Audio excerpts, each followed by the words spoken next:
හැමෝටම ආයුබෝවන් කියලා අපේ pharmacy.lk YouTube channel එකට පිළිගන්නවා. අපි past papers කතා කරන වීඩියෝ මාලාවේ 2019 MCQ paper එකේ ඔයාලට අමාරුයි කියන ප්‍රශ්න සාකච්ඡා කර ඉන්නේ. 24 වෙනි ප්‍රශ්නේ ඔයාලට අමාරුයි කියලා අපේ pharmacy.lk WhatsApp group එකයි සහ FB group එකේ කමෙන්ට් කරලා තිබුණා. මම ඒවා ફોකස් කරන් තමයි ප්‍රශ්න සාකච්ඡා කරන්නේ. ඔක්කොම ප්‍රශ්න ටික සාකච්ඡා කරන්න ගියොත් අර ඉෆෙක්ටිව්ලි එක සාකච්ඡා කරන්න තියෙන අවස්ථාව සහ කාලය අඩුකමක් තියෙනවා. ඒක නිසා අත්‍යවශ්‍ය ටික පැහැදිලි කරන් යන්න විදියට තමයි තෝරාගත්ත ප්‍රශ්න විතරක් සාකච්ඡා කරන්න තීරණය කරේ. මගේ කැමැත්තට නෙමෙයි මේ ප්‍රශ්න සාකච්ඡා කරන්නේ. ඔයාලා අමාරුයි කියන ඒවා තමයි මම මේ සාකච්ඡා කරන්නේ. මේ ප්‍රශ්නේ මම කලින් වීඩියෝ එක කරන්න උත්සාහ කරා. එතනදී මට පොඩි අත්තරද්දක් වෙලා තිබුණා. මම මේක නෝමල් රේන්ජ් එකේ නෑ කියලා හිතාගෙන තමයි ආන්සර්ස් ටික අරන් තිබුණේ. එහෙම මිස්ටේක්ස් වෙන්න පුළුවන්. මේ කිසිම වීඩියෝ එකක් ඉස්සෙල්ලා මේකට ලෑස්ති වෙලා එහෙම කරන එකක් නෙමෙයි. මට වීඩියෝ එක කරන්න හිතුණාම මේකට රිලේටඩ් ඉමේජස් දෙක තුනක් ඩවුන්ලෝඩ් කරගෙන මේ නැචරලි මට හිතන දේවල් තමයි මේ කියාගෙන යන්නේ. ඒක නිසා මිස්ටේක්ස් වෙන්න පුළුවන්.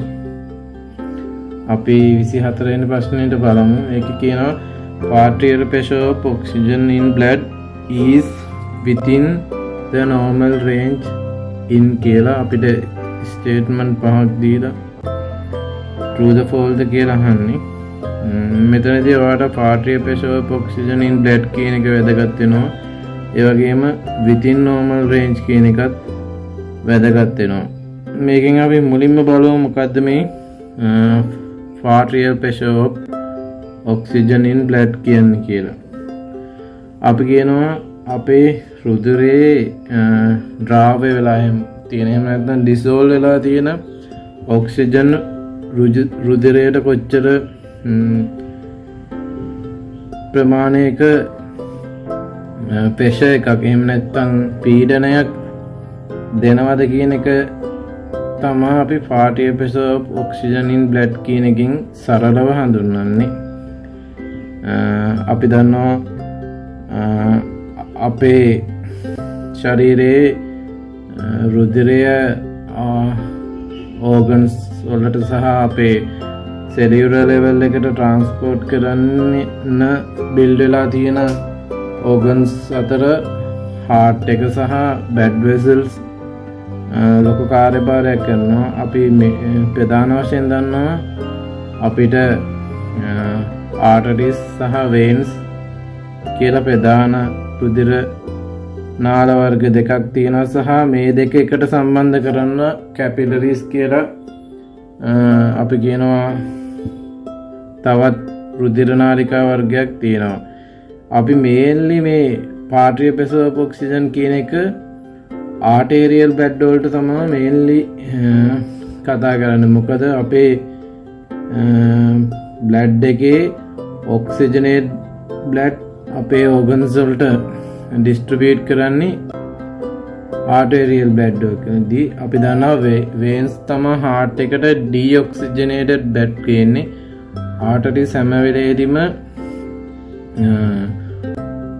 ඔක්සිජනේට් බ්ලඩ් තමයි කැරි කරන්නේ. මේ කියන්නේ අරගෙන යන්නේ. ඒක නිසා එයාගේ ප්‍රෙෂර් එක වේන්ස් වලට සාපේක්ෂව වැඩි. අපි ඒක නිසා මේක PaO2 කියලා ඇබ්‍රිවේට් කරනවා. ඇබ්‍රිවේෂන්ස් එකක් විදිහට. මේකේ තේරුම තමයි arterial pressure of oxygen in arterial blood කියන එක. මම උඩ කියාගෙන අපිට තව පොඩ්ඩක් කම්ප්ලීට් කරන්න. ආර්ටරිස් හැම වෙලේම හાર્ට් එකෙන් එළියට රුධිරය ගෙනියන්නේ ඔක්සිජනේටඩ් එක. වේන්ස් හાર્ට් එක තුලට ගෙනන්නේ. මේක හැබැයි එක තැනකදී අපේ ශරීරයේ වෙනස් වෙනවා. ඒ තමයි පල්මොනරි සර්කියුලේෂන් එකේදී. එතනදී වෙන්නේ මේකේ ඔපොසයිට් එක. ඒ කියන්නේ පල්මොනරි ආටරිස් තමයි එතකොට ඩීօක්සිජනේට් බ්ලඩ් මෙව කරන්නේ. පල්මොනරි වේන්ස් තමයි එතකොට ඔක්සිජනේට් බ්ලඩ් ප්‍රවාහනය කරන්නේ. ඔතනදී තමයි මූලික වෙනසක් තියෙන්නේ. අනිත් හැම තැනකදීම අර කියපු විදිහට වෙන්නේ. මේකේ normal range එක අපි සාමාන්‍යයෙන් සලකනවා 95 mercury millimeter අතර තියෙන්න ඕනි කියලා. ඒ කියන්නේ partial pressure of oxygen in arterial blood PaO2 කියලා හඳුන්වන එක. normal range එක මේක. දැන් මෙතන ප්‍රශ්නේදී මට ඉස්සෙල්ලා පොඩි confuse එකක් වුණේ මෙතන මම normal range එකේ නැති විදිහට තමයි උත්තර ටික අරන් තියෙන්නේ. අපි උත්තර ටික ගන්න ඕන normal range එකේ තියෙන ටිකට. ඔයාලට පේනවා මේ හැම එකකම hypoxia කියලා ස්ටේට්මන්ට් හතරෙම තියෙනවා. මම ඒ ටික highlight කරා. අපි දැන් බලමු මොකද්ද මේ ඇත්තටම hypoxia කියලා කියන්නේ කියන එක. hypoxia කියන එක අපි ටර්ම් එකක් විදිහට මේක ලියාගෙන මේකේ තේරුම මොකද්ද සහ මේකේ වෙන්නේ මොකද්ද කියන එක පොඩ්ඩක් පැහැදිලි කරගෙන ප්‍රශ්නෙට ආයෙම. hypoxia කියලා මේකේ hypo සහ oxia කියන්නේ ටර්ම් දෙකක එකතුවක් විදිහට තමයි hypoxia. අපි මෙඩිකල් ටර්මිනොලොජි වලට කියනවා මේ ටර්ම්ස් තියෙනකොට මේවා කඩාගෙන තාම ඔයාලට තේරුම් ගන්න ලේසි. මේකේ O අකුර දෙකටම කොමන් hypo සහ oxia කියන දෙකටම. hypo කියන එකේ තේරුම සාමාන්‍යයෙන් less than normal කියන එක. ඒ කියන්නේ තියෙන ප්‍රමාණයට වඩා අඩු එකක් හඳුන්වන්න තමයි හැම වෙලේම hypo කියන එක යොදන්නේ. මෙතන oxia කියන එක oxygenation එහෙම නැත්තම්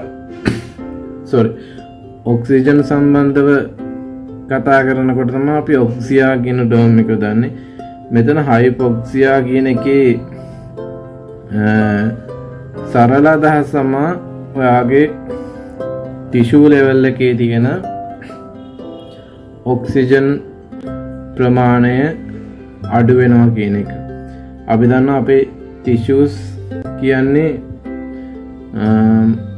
ශරීරයේ අපි ගොඩනැගිලා තියෙන මොලකියුලර් ලෙවල් එකකින් ඇවිල්ලා ඊට පස්සේ සෙල් ලෙවල් එකට ඇවිල්ලා ටිෂු ලෙවල් එකට ඇවිල්ලා ඊට පස්සේ ඕගන්ස් ලෙවල් එකට ඇවිල්ලා සිස්ටම් ලෙවල් එකට ඇවිල්ලා එහෙම තමයි බොඩි එක ගොඩනැගිලා තියෙන්නේ. මෙතනදී ටිෂු එකක් කියන්නේ ස්පෙસિෆික් වෙච්ච ෆන්ක්ෂන් එකක් දෙන්න ඕගනයිස් වෙලා තියෙන සෙල් සමූහයකට තමයි ටිෂු එකක් කියන්නේ සරලව. අන්නේ කියන ටිෂු එකකට ඔක්සිජන් සප්ලයි එක අඩු වෙන එකට තමයි අපි hypoxia කියලා කියන්නේ. ඊපස්සේ අපි පළවෙනි ස්ටේට්මන්ට් එකට අපිට ස්ටේට්මන්ට් A එකේ දීලා තියෙනවා hypoxia කියලා. ඇත්තටම මොකද්ද මේ hypoxia කියන්නේ කියන එක ගැන අපි පොඩි දල අදහසක් ගමු. අපි දන්නවා අපේ බාහිර පරිසරයේ තියෙන ඔක්සිජන් වල පීඩනය සහ අපේ ලංග්ස් වල සහ අපේ රුධිරයේ තියෙන ඔක්සිජන් වල පීඩන අතර යම් වෙනස්කම් තියෙනවා. අපි කියනවා බාහිර පරිසරයේ ඔක්සිජන් සාන්ද්‍රණය අඩු නම් සහ අපි හිතමු අපි මුහුදු මට්ටමින් උස තැනක ඉන්නවා නම් එතකොට පරිසරයේ ඔක්සිජන් ප්‍රමාණය අඩුයි. එතකොට අපිට ලබා ගන්න තියෙන ඔක්සිජන් ප්‍රමාණය අඩු වෙන නිසා එතනදී ඔක්සිජන් වල පීඩනය අඩු වෙනවා. ඒ වගේම අපි හිතමු අපිට obstructive lung disease එකක් තියෙනවා කියලා. අපි හිතමු COPD වගේ chronic condition එක. අපි කියන එකට chronic obstructive pulmonary disease කියලා COPD කියලා.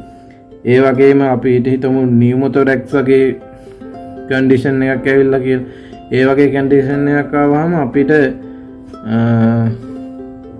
අපේ lungs වලට එන ඔක්සිජන් වල පීඩනය අඩු වෙනවා. ඒ කියන්නේ පාර්ටිය ප්‍රෙෂර් ඔක්සිජන් එක අඩු වෙනවා. එතකොට අපේ ටිෂූ ලෙවල් එකට ලැබෙන ඔක්සිජන් ප්‍රමාණයත් ඒ නිසා අඩු වෙනවා. මේක වෙන්නේ බාහිර පරිසරයේ තියෙන ඔක්සිජන් සාන්ද්‍රණය හරි පීඩනය හරි ඒකට සාපේක්ෂව අපිට ඇතුළේ තියෙන ප්‍රමාණය ඇඩ්ජස්ට් වෙන නිසා අපි කියනවා මේකට ගොඩක් වෙලාවට හයිපෝ වෙන්ටිලේෂන් කන්ඩිෂන් එකක් නිසා අපිට හයිපොක්සියා තත්ත්වයක් එනවා. අපි ඒකට කියනවා හයිපොක්සියා කියලා. මෙතනදී ඇත්තටම PaO2 ප්‍රමාණය පහළට යනවා. මේකේ අපිට ප්‍රශ්නේ කියන්නේ නෝමල් රේන්ජ් එකේ තියෙනවද කියලා අහන්නේ. එහෙනම් මේ ස්ටේට්මන්ට් එක අපිට පෝල් විදිහට ගන්න පුළුවන්. අපිට ඊළඟට B එකේ තියෙනවා ඇනෙමික් හයිපොක්සියා කියලා. ඇත්තටම ඇනේමික් කියන එකේ අපිට ටර්ම් එක කඩලා ගත්තොත් ඒමික් කියන එක හැම වෙලේම රෙෆර් කරන්නේ රුධිරයට සම්බන්ධයි කියන එක. ඇනම් කියන එකකින් සාමාන්‍යයෙන් අදහස් කරන්නේ අඩු වෙනවා, ඩික්‍රීස් වෙනවා, ඒ වගේ තේරුමක් තියෙන්නේ. අපි සරලව කියනවා ඇනමික් කන්ඩිෂන් එකක් කියන්නේ අපේ රතු රුධිර අණු වල තියෙන හිමොග්ලොබින් ප්‍රමාණය සාමාන්‍ය ප්‍රමාණයට වඩා අඩු වෙනවා නම් අපි කියනවා ඒක ඇනමික් කන්ඩිෂන් එකක් කියලා. එතන ඇනමික් හයිපොක්සියා වලදී වෙන්නේ අපේ හිමොග්ලොබින් ප්‍රමාණය අඩු වෙනවත් එක්කම රෙඩ් බ්ලඩ් සෙල්ස් වල තියෙන හිමොග්ලොබින් ප්‍රමාණය අඩු වෙන නිසා ඒකට බයින්ඩ් වෙන ඔක්සිජන් වල සාන්ද්‍රණය අඩු වෙනවා. ඒ කියන්නේ අපි දන්නවා එක හිමොග්ලොබින් මොලකියුල් එකකට ඔක්සිජන් මොලකියුල් 4ක් බයින්ඩ් වෙනවා. ඒ කියන්නේ Hb ප්‍රමාණය අඩු වෙනවා කියන්නේ එයා ටිෂූ ලෙවල් එකට ගෙනියන ඔක්සිජන් ප්‍රමාණය රෙඩ් බ්ලඩ් සෙල් හරහා අඩු වෙනවා කියන එක. ඒක නිසා මෙතනදී ඇත්තටම ඇනෙමික් හයිපොක්සික් කන්ඩිෂන් එක එන්නේ ඔක්සිජන් වලට බයින්ඩින් කැපැසිටි එක අඩු වෙන නිසා. මෙතනදී පාර්ටිය pressure of oxygen in arterial blood කියන එක අඩු වෙන්නේ නැහැ. ඒක නෝමල් රේන්ජ් එකේ තියෙනවා. එහෙනම් මේ ස්ටේට්මන්ට් එක අපිට ට්‍රූ කියලා ගන්න පුළුවන්. ඊළඟට අපිට තියෙන්නේ C ස්ටේට්මන්ට් එක. මේක තියෙනවා හිස්ටෝටොක්සික් හයිපොක්සියා කියලා. හැම වෙලේම හිස්ටෝ සහ ටොක්සික් කියලා මේක දෙකකට කඩන්න මම කියන හැම වෙලේම ටර්ම්ස් කඩලා ගන්න එක ලේසි කියලා. හිස්ටෝ රෙෆර් කරන්නේ ටිෂූ කියන එකට. ටොක්සික් කියන්නේ මොකක් හරි ටොක්සිසිටි එකක් ගැන කතා කරන්නේ. අපි හිස්ටෝලොජි කියලා කියනවා ටිෂූ ගැන ස්ටඩි කරන එකට. මෙතනදී ඇත්තටම වෙන්නේ ටිෂූ ලෙවල් එකට ඔක්සිජන් ප්‍රමාණවත් තරම් තියෙනවා. හැබැයි මොකක් හරි ටොක්සික් සබ්ස්ටන්ස් එකක් නිසා ටිෂූ වලට තියෙන ඔක්සිජන් ප්‍රමාණය යුටිලයිස් කරගන්න. එහෙම නැත්නම් යාගේ භාවිතයට ගන්න අපහසු වෙනවා. මේකට අපි සයිටෝටොක්සික් හයිපොක්සියා කියලා කියනවා. මේකට උදාහරණයක් කියනවා නම් අපි සයනයිට් වගේ දෙයක් අපිට ටොක්සික් කියලා පොයිසන් වුණාම ඒ කන්ඩිෂන් එකේදී සයනයිට් අපේ එන්සයිම් එකකට ක්‍රියා කරනවා. අපි කියනවා එකට සයිටෝක්‍රෝම් C ඔක්සිඩේස් එන්සයිම් එක කියලා. ඒක එක ප්‍රතික්‍රියා කරපුවාම ඔක්සිජන් වලට අපේ ටිෂූ වලට බයින්ඩ් වෙන්න තියෙන ඇෆිනිටි එක යා අඩු කරනවා. එතකොට එතනදී එන්නේ බාහිර දෙයක් නිසා තමයි ඔක්සිජන් ප්‍රමාණය අඩු වෙලා හයිපොක්සික් කන්ඩිෂන් එකක් එන්නේ. මෙතනදිත් පාර්ටිය pressure oxygen in arterial blood කියන එක ගොඩක් වෙලාවට වෙනස් වෙන්නේ නැහැ. ඒක නිසා අපිට මේකත් නෝමල් රේන්ජ් එකේ තියෙනවා කියලා අරගෙන ස්ටේට්මන්ට් එක ට්‍රූ කියලා ගන්න පුළුවන්. ඊට අපිට D ස්ටේට්මන්ට් එකේ තියෙන්නේ අපිට ස්ටගන්ට් හයිපොක්සියා කියලා. මේකට අපි තව හඳුන්වනවා සර්කියුලේටරි හයිපොක්සියා කියලා. ඒ වගේම ඉචිමික් හයිපොක්සියා කියලාත් මේක හඳුන්වනවා. මෙතනදී ගොඩක් වෙලාවට වෙන්නේ බ්ලඩ් එකේ ප්‍රමාණවත් තරම් ඔක්සිජන් තියෙනවා. මෙතනදී හයිපොක්සියා තත්ත්වය වෙන්නේ මෙයාගේ බ්ලඩ් ෆ්ලෝ එකේ. එහෙම නැත්නම් රුධිර සංසරණය වෙන්නේ අවහිරතාවයක් නිසා ටිෂු ලෙවල් එකට ලැබෙන ඔක්සිජන් ප්‍රමාණය අඩු වෙනවා. අපි හිතමු ඉචිමික් කන්ඩිෂන් එකක් කියලා. අපි හිතමු කොහේ හරි අපේ බ්ලඩ් වෙසල් එක බ්ලොක් එකක් තියෙනවා කියලා. අපි ඇටරෝකොලොසිස් වගේ කන්ඩිෂන් එකක් නිසා. එහෙම නැත්නම් අපි හිතමු අපේ මොනවා හරි පෙරිෆෙරල් වැස්කියුලර් ඩිසීස් එකක් තිබිලා බ්ලඩ් එකේ ඉන්න ප්‍රමාණවත් තරම් ලැබෙන්නේ නැත්නම්, එහෙම නැත්නම් අපිට හાર્ට් ෆේලියර් වගේ කන්ඩිෂන් එකක් තියලා හાર્ට් එකට ප්‍රමාණවත් තරම් බ්ලඩ් එක පම්ප් කරගන්න බැරි වගේ අවස්ථාවක් තියෙනවා නම් එතකොට ටිෂු ලෙවල් එකට එන ඔක්සිජන් ප්‍රමාණය අඩු වෙනවා. හැබැයි මෙයාගේ බ්ලඩ් එකේ අවශ්‍ය තරම් ඔක්සිජන් තියෙනවා. ඒ කියන්නේ අවහිරතාවයක් නිසා තමයි ඔක්සිජන් ප්‍රමාණවත් තරම් නොලැබීලා හයිපොක්සික් කන්ඩිෂන් එකක් එන්නේ. ඒක නිසා මෙතනදී අපිට පාටිය ප්‍රෙෂර් ඔක්සිජන් ඉන් ඒට්‍රියල් බෙඩ් කියන එක වෙනසක් වෙන්නේ නැහැ. මම ඉස්සෙල්ලා කතා කරපු හිස්ටොටොක්සික් සහ ස්ටේගන්ට් කියන හයිපොක්සික් කන්ඩිෂන් දෙකේදීම ටිෂු ලෙවල් එකට ඔක්සිජන් අඩු වෙනවා. හැබැයි ඒ අඩු වෙන්නේ එයාට ප්‍රමාණවත් තරම් ඔක්සිජන් තියෙද්දිත් සෙකන්ඩරි මොකක් හරි කම්ප්ලිකේෂන් එක්ක ටොක්සික් සබ්ස්ටන්ස් එකක් නිසා, එහෙම නැත්නම් බ්ලඩ් ෆ්ලෝ එකේ අඩු වීම නිසා. ඒක නිසා මේ ස්ටේට්මන්ට් එකත් අපිට ට්‍රූ ස්ටේට්මන්ට් එකක් විදිහට ගන්න පුළුවන්. අපිට ඊළඟට තියෙන්නේ කාබන් මොනොක්සයිඩ් පොයිසනින් කියන එක. මෙතනදී ඇත්තටම හයිපොක්සික් කන්ඩිෂන් එකක් ඇති වෙනවද? එහෙම ප්‍රශ්නයක් එනවා අපිට. දැන් මේ හැම ටර්ම් එකකම උඩේ ඉඳන් පල්ලට යනකොට හයිපොක්සියා කියලා තියෙනවා. දැන් අපිට කාබන් මොනොක්සයිඩ් පොයිසනින් වලදී මෙතන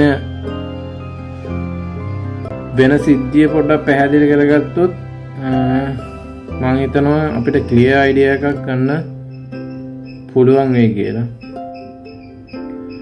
අපි අපේ රුධිරයේ අපි දන්නවා ඔක්සිජන් ප්‍රවාහනය කරන ප්‍රධාන සංඝටකය තමයි හිමොග්ලොබින්. මේ කාබන් මොනොක්සයිඩ් සහ ඔක්සිජන් කියන දෙකම ගත්තොත් මේ දෙකම හිමොග්ලොබින් වලට බයින්ඩ් වෙනවා. ඒකෙනුත් අපි කාබන් මොනොක්සයිඩ් ගත්තොත් එහෙම ඒකේ හිමොග්ලොබින් වලට බයින්ඩින් කැපැසිටි එක ඔක්සිජන් වලට වඩා ගොඩක් වැඩි කියලා අපි කියනවා. සාමාන්‍යයෙන් ආසන්න වශයෙන් කියනවා 200 ගුණයක විතර වැඩි ඇපිනිටි එකක් තියෙනවලු කාබන් මොනොක්සයිඩ් වලට හිමොග්ලොබින් වලට බයින්ඩ් වෙන්න ඔක්සිජන් වලට වඩා. එතකොට මේ කාබන් මොනොක්සයිඩ් අර කියන හිමොග්ලොබින් වල බැඳෙනකොට ඔක්සිජන් වලට එතන තරංගයක් ඇති වෙනවා. එතකොට ඔක්සිජන් වලට බයින්ඩ් වෙන්න තියෙන බයින්ඩින් සයිඩ් කාබන් මොනොක්සයිඩ් වලින් රීප්ලේස් කරනවා. එතකොට අපේ රෙඩ් බ්ලඩ් සෙල්ස් හරහා ප්‍රවාහනය වෙන ඔක්සිජන් ප්‍රමාණය අඩු වෙනවා. එතකොට ඇත්තටම අපේ එතකොට ටිෂු ලෙවල් එකට ඔක්සිජන් ප්‍රමාණය අඩු වෙනවා. එතකොට මෙතනදී ඇත්තටම හයිපොක්සික් කන්ඩිෂන් එකක් බිල්ඩ් අප් වෙනවා. හැබැයි ඒකෙදී කිසිම වෙලාවක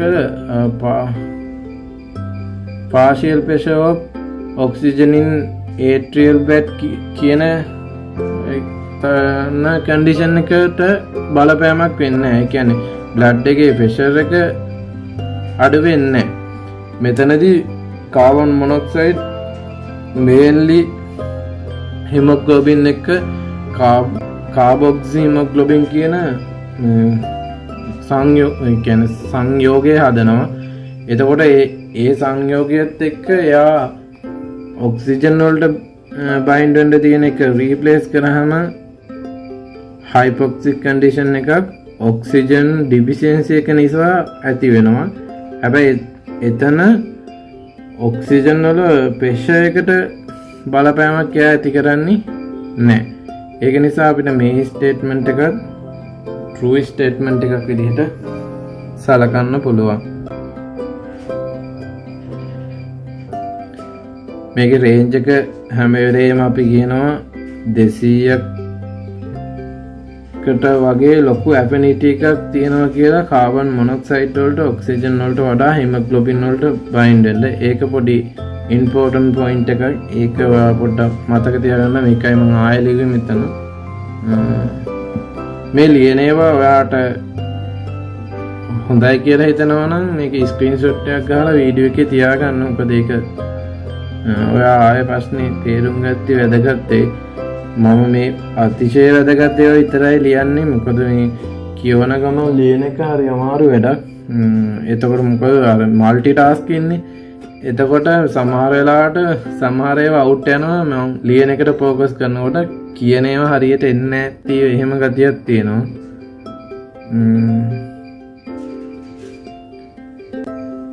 අපි දැන් මේ කියපු කතන්දර ටික ආයේ සාරාංශයක් විදිහට පොඩ්ඩක් පැහැදිලි කරගමු.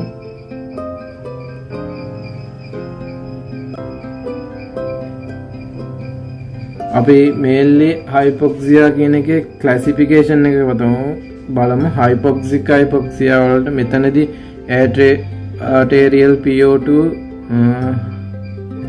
is less කියන්නේ අඩු වෙනවා කියන එක. ඇනමික් හයිපොක්සියා කියලා ඊළඟ එක ක්ලාසිෆයි කරනවා. ඒකදී මම අර ඉස්සෙල්ලා කිව්වා හිමොග්ලොබින් ප්‍රමාණය අඩු වෙන නිසා ඔක්සිජන් මේ කැරියේජ් එක කියන්නේ ඔක්සිජන් ප්‍රවාහනය වෙන ප්‍රමාණය අඩු වෙනවා. ඊට පස්සේ ස්ටැගන්ට් එහෙම නැත්නම් මේකට ඉචිමික් කියලා කියනවා. එහෙම නැත්නම් සර්කියුලේටරි හයිපොක්සියා කියලා කියනවා. මේක ගොඩක් වෙලාවට due to slow or low blood flow එක නිසා එන්නේ. හිස්ටොටොක්සින් මේකට නැත්නම් අපි කියනවා සයිටොටොක්සිස් කියලා හයිපොක්සියා කියලා. මේකට අර ඔක්සිජන් වලට ටොක්සින් සබ්ස්ටන්ස් එකක් නිසා ටිෂු ලෙවල් එකට යන්න බැරි වෙන හේතුව නිසා ඇති වෙන කන්ඩිෂන් එක. මේ හැම එකකටම සිනොනිම්ස් තියෙනවා. ඒක නිසා ඔයා මේ ප්‍රශ්نين ඊළඟට ප්‍රශ්නය හැදෙන්න තියෙන possibilities ගැන හිතනකොට මේවා සිනොනිම්ස් එහෙම බලාගෙන තියාගන්න. මොකද ඊළඟ ප්‍රශ්නෙට මේ ටික නැතුව ඔයාට මේ සිනොනිම්ස් වලින් හැදෙන්න පුළුවන්. මොකද එක්ස්ටර්නල් ෆාමසි එක්සෑම් එකේ ගොඩාක් ප්‍රශ්න රිපීට් වෙලා තියෙන එක වගේ ඒවා. සමහර අවුරුදු වල ඒ ප්‍රශ්නේ ඒ විදිහටම තියෙනවා. සමහර අවුරුදු වල පොඩි පොඩි වෙනස්කම් කරලා ඒ ප්‍රශ්න දාලා තියෙනවා. ඒක නිසා ප්‍රශ්නයක් එහෙම හැදෙන්න පුළුවන්. මේ කිව්ව කතන්දරේ ඔක්කොම කෙටියෙන් මෙතන තියෙනවා. අපේ බාහිර පරිසරයේ තියෙන එයා එක මේ තියෙන්නේ වෙන්ටිලේෂන් එක හරහා අපේ ලංග්ස් වලට එනවා. ඊට පස්සේ අපේ ලංග්ස් වලින් ඉඳන් බ්ලඩ් එකට ඩිෆියුෂන් එක හරහා යනවා. බ්ලඩ් එකේ ඉඳන් ට්‍රාන්ස්පෝර්ට් වෙනවා ටිෂු ලෙවල් එකට. ටිෂුස් යුටිලයිස් කරනවා එයාගේ එනර්ජි සහ රෙස්පිරේෂන් රික්වයර්මන්ට් වලට ඔක්සිජන් යූස් කරනවා. මෙතනදී වෙන්ටිලේෂන් එකේ එයා ලංග්ස් වලට එන්නේ නැත්නම් එතනදී ඇති වෙන කන්ඩිෂන් එක තමයි හයිපොක්සික් හයිපොක්සියා කියන්නේ. මෙතනදී PO2 ප්‍රමාණය අඩු වෙනවා. ඒ කියන්නේ ඔක්සිජන් වල ප්‍රෙෂර් එක අඩු වෙනවා. ඊට පස්සේ ලංග්ස් වලින් ඉඳන් බ්ලඩ් වලට යනකොට මෙතන ඩිෆියුෂන් එක හරහා යනකොට මේ ඇනමික් හයිපොක්සියා කියන කන්ඩිෂන් එක එන්නේ. මේක එන්නේ ගොඩාක් වෙලාවට බ්ලඩ් එකට ඔක්සිජන් කැරීන් කැපැසිටි එක අඩු වෙනවා හිමොග්ලොබින් අඩු වෙන නිසා. ඊට පස්සේ බ්ලඩ් එකේ නම් ටිෂුව එකට යනකොට ට්‍රාන්ස්පෝර්ට් වෙනකොට බ්ලඩ් ෆ්ලෝ එක අඩු වෙනවා නම් ස්ටෙගන් හයිපොක්සියා කන්ඩිෂන් එක එනවා. ඒ කියන්නේ ඔක්සිජන් ප්‍රමාණවත් තරම් තිබුණත් හරියට බ්ලඩ් ෆ්ලෝ එක නැත්නම් ඔක්සිජන් ටිෂු ලෙවල් එකට යන්නේ නැහැ. ඒ ඔක්කොම තියෙද්දි ඔක්සිජන් ටිෂු ලෙවල් එකට ආවත් ටොක්සික් සබ්ස්ටන්ස් එකක් නිසා එයා ටිෂු ලෙවල් එකට කම්බයින් වෙන්නේ නැත්නම් එතනදී ඇති වෙන්නේ හිස්ටොටොක්සික් හයිපොක්සියා කියන කන්ඩිෂන් එක. එතකොට ටිෂුස් වලට ඔක්සිජන් ප්‍රමාණවත් තරම් තිබුණත් ඒක යුටිලයිස් කරගන්න බැරි වෙනවා. අපි කියනවා එයා එක බ්ලඩ් එකට යනකම් එක්ස්ටර්නල් රෙස්පිරේෂන් එක කියලා. බ්ලඩ් එකේ නැත් ටිෂු ලෙවල් එකට යන එකට කියනවා අපි ඉන්ටර්නල් රෙස්පිරේෂන් එක කියලා. ඊට පස්සේ මේ ඩයග්‍රෑම් එකේ ඔය කියපු කතා ටික ඔක්කොම පැහැදිලිව තියෙනවා. මෙතන තියෙනවා arterial PO2 hypoxia condition එකකදී අඩු වෙනවා. anemic එකේදී normal තියෙනවා. stagnant එකේදීත් normal තියෙනවා. histotoxic එකේදීත් normal තියෙනවා. ඊට පස්සේ oxygen content එක hypoxic වලදීත් අඩු වෙනවා. anemic condition එකේදීත් අඩු වෙනවා. අර මං ඉස්සෙල්ලා කිව්ව ඔක්සිජන් ප්‍රමාණවත් තරම් හැම වෙලේම තියෙනවා stagnant and histotoxic කියන condition දෙකේදී. මේ දෙකේදී ඊට පස්සේ වෙන්නේ තියෙන ඒවා යාට යූස් කරගන්න බැරි වෙනවා. ඊට පස්සේ අපි කියන venous PO2 කියලා. එහෙම නැත්නම් venous blood වල තියෙන arterial pressure of oxygen එක hypoxic condition එකේදීත් අඩු වෙනවා. anemic condition එකේදීත් අඩු වෙනවා. ඒ වගේම stagnant condition එකේදීත් අඩු වෙනවා. හැබැයි histotoxic කියන condition එකේදී වැඩි වෙනවා. ඊට පස්සේ oxygen content එක මේකට සාපේක්ෂව මේ කියන්නේ අඩු වෙනවා. මේ ටික ඔයා වීඩියෝ එක පෝස්ට් කරලා හරි බලා ගන්න. ඔක්කොම පැහැදිලි කරන්න කියලා මට ලොකු වෙලාවක් යනවා. hemoglobin percentage එක එච්චර වැදගත් නැහැ. මේ cyanosis කියන්නේ අපි දන්නවා අපේ ඔක්සිජන් ප්‍රමාණය අඩු වුණාම අපේ ස්කින් එක එහෙම නැත්නම් අපේ අත්වල කකුල්වල කලර් එක වෙනස් වෙනවා. ලා නිල් පැහැයකට වගේ හැරෙනවා. ඒකට තමයි cyanosis කියන්නේ. hypoxic condition එකේදී cyanosis symptom එක පෙන්නනවා. anemic වලදී නෑ. stagnant වලදී පෙන්නනවා. ඒ වගේම histotoxic condition එකේදී cyanosis කියන එක symptom එක පෙන්වන්නේ නෑ. ඊට පස්සේ අපිට තව කතා කරන්න තියෙන්නේ කාබන් මොනොක්සයිඩ් කතාව. කාබන් මොනොක්සයිඩ් මම කිව්වා හිමොග්ලොබින් වලට 200ක් විතර තරම් ඇෆිනිටි එකක් වැඩි කියලා. ඒ කතාව මෙතන තියෙන්නේ. කාබොක්සි හිමොග්ලොබින් තමයි හදන්නේ. ඔය ටික තමයි පැහැදිලි කරන්න තියෙන්නේ. මම හිතනවා වීඩියෝ එක පැහැදිලි සහ ක්ලියර් කියලා. මම අර කලින් මට වෙච්ච මිස්ටේක්ස් ටිකක් හදලා තමයි මේකේ වීඩියෝ එක ආයෙ කරේ. සමහරට පළවෙනි එකේ කියපු තරම් හොඳට පැහැදිලි වෙන්නේ නැතුවත් ඇති. සහ ඒකේ කියපුවා මගේ හරින්නත් ඇති. මොකද මේක අර නැචරලි ඒ වෙලාවට එන එක තමයි. මොකද ස්ක්‍රිප්ට් එකක් නැහැ. එහෙම බලාගෙන පැහැදිලි කරන්නේ නැහැ. ඔළුවට එන ටික තමයි පැහැදිලි කරන්නේ. ඒක නිසා අපි තවත් අමාරුවේ ප්‍රශ්න කතා කරමු ඕගොල්ලන්ට. ඕගොල්ලන්ට අමාරුවේ අපේ WhatsApp group එකේ හරි YouTube මේ වීඩියෝ එකේ comment section එකේ හරි අපේ FB group එකේ හරි දාන්න. ඊළඟ වීඩියෝ එක හැදෙන්නේ ඔයාගේ කමෙන්ට් එක මත තමයි. එහෙම නැති වුණොත් මම 2019 පේපර් එක තියලා ඊට පස්සේ ආය ආපස්සට එනවා 2018ට. ආයෙ තව වීඩියෝ එකකින් අපි හම්බ වෙමු එහෙනම්.